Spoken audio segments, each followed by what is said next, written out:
Bom dia, gente. Então hoje nós vamos começar a semana 4, né, de Geografia. Vamos terminar o segundo capítulo e iniciar o terceiro, tá?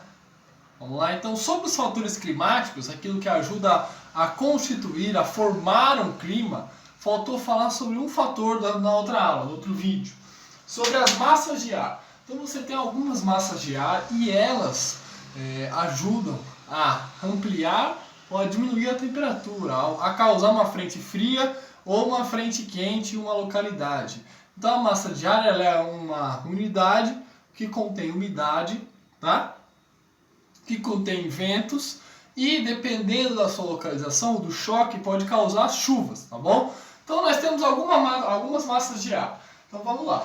Massa equatorial passa na linha do Equador, no centro do planeta. Massa tropical passa próximo aos trópicos. Então é o trópico de Câncer e o trópico de Capricórnio, próximo aos dois trópicos, tá bom? E a massa polar é nos extremos. Então você tem lá a polar sul e a polar norte, né? Os dois extremos, ciclo polar ártico e antártico. Então nós temos linha do Equador é massa equatorial, massa tropical nos trópicos e as massas polares nos polos, tá bom? Algumas influências sobre o meio ambiente que o ser humano causa, né? Algumas consequências que o meio ambiente recebe por causa da industrialização. Então é o que fala o finalzinho do capítulo aí, tá bom? Então, chuva ácida. O que é chuva ácida? Você tem uma indústria, essa indústria emite gases, esses gases ficam na atmosfera. E quando há uma precipitação, quando há uma chuva próxima a essa localidade, vai causar uma chuva ácida, né? Vai causar uma chuva carregada com esses poluentes que foram emitidos pela indústria. Então vamos imaginar, a indústria solta os poluentes, esses poluentes ficam na atmosfera, aí quando há precipitação, quando há a formação de chuvas, esses poluentes voltam para a superfície junto com a chuva. Então é chamada chuva ácida, é uma chuva que causa problemas, né? Causa destruição. Tá bom? Destruição do solo, pode algumas estátuas, né, que tem nas cidades também são atingidas pelo nível de oxidez dessa chuva, tá bom? Poluição. Todo mundo anda pela cidade e vê, às vezes tem muito lixo na rua, poluição, a enchente que é causada pelo excesso de lixo em bueiros, excesso de lixo em canais. Então a poluição é um problema recorrente da nossa sociedade, tá bom? Então a poluição nós sabemos que é um problema que é causado pelo ser humano. Inversão térmica. O que é inversão térmica? Quando você tem uma camada de poluentes sobre a cidade, você tem uma camada muito grande de poluentes sobre a cidade, isso vai causar o quê? Uma alteração na temperatura. Não há troca de gases, a troca de fluidos, não há troca, os raios solares não conseguem circular junto com o oxigênio pelo ambiente. Então o que acontece? Fica aquela camada de poluição próxima à cidade e não há uma circulação, né? Porque tem aquela camada de poluição. Então o clima nas cidades ou o clima na região onde está mais poluída tende a ser maior, mais quente, tá bom? E mais poluído, um ar mais seco, né? Sem umidade, porque não há uma troca constante de umidade, não há uma troca constante de raios solares. Desertificação é o ato de se transformar em deserto.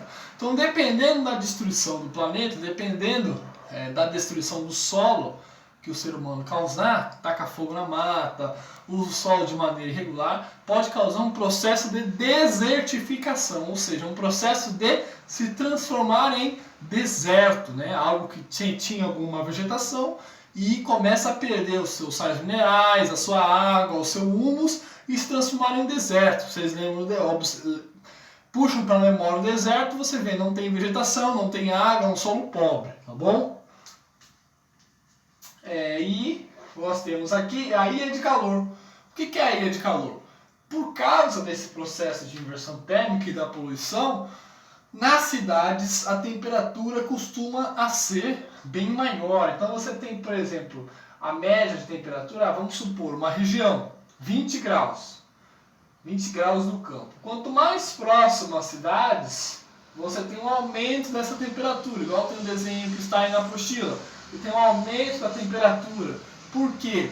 O raio solar Ele chega na superfície, no campo, e é absorvido ali pelos vegetais, pelos minerais, né, pela fotossíntese, no campo. Só que na cidade ele chega ali e bate no asfalto, então ele não é absorvido. Então ele vai ficar na superfície, aumentando a temperatura média. Então o fenômeno ilha de calor que tem na apostila no capítulo 2 é sobre o aumento da temperatura nas cidades. Né? Você tem uma menor infiltração dos raios solares e uma temperatura maior nas cidades. Tá?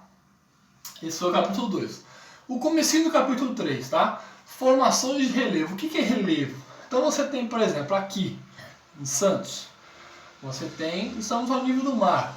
Se você vai para São Paulo, você já sai do nível do mar. Você tem que andar pela Serra do Mar, por montanhas, você tem que ir para altitudes. Ou, por exemplo, quem mora no litoral, mora nos canais ali, canal 1, canal 2, olha para trás e vê o Morro de São Bento, o Morro do Sobó, o Morro do Monte Serra. Ali já não é mais o mesmo relevo de onde você está.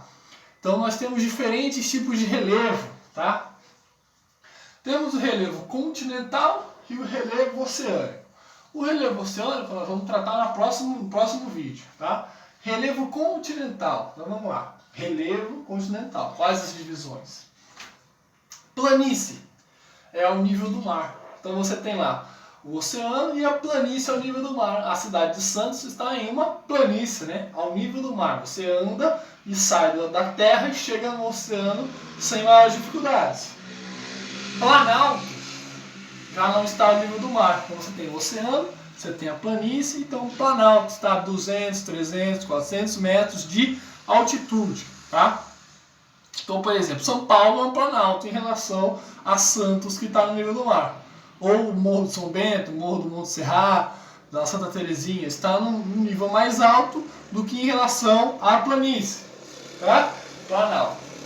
Montanha é mais alto ainda, então mais de 600, 800, 1000 metros de altitude, de distância do nível do mar. Então a montanha, todo mundo sabe que é uma montanha, né? Então grandes unidades de relevo, altas, né? Com grandes altitudes.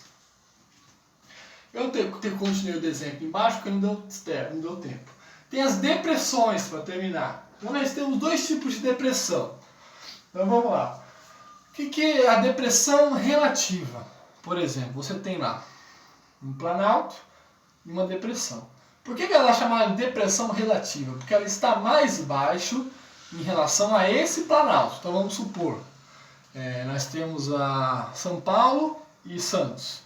E no meio do caminho tem Osasco, que não está nem em Santos nem em São Paulo, é meio do caminho.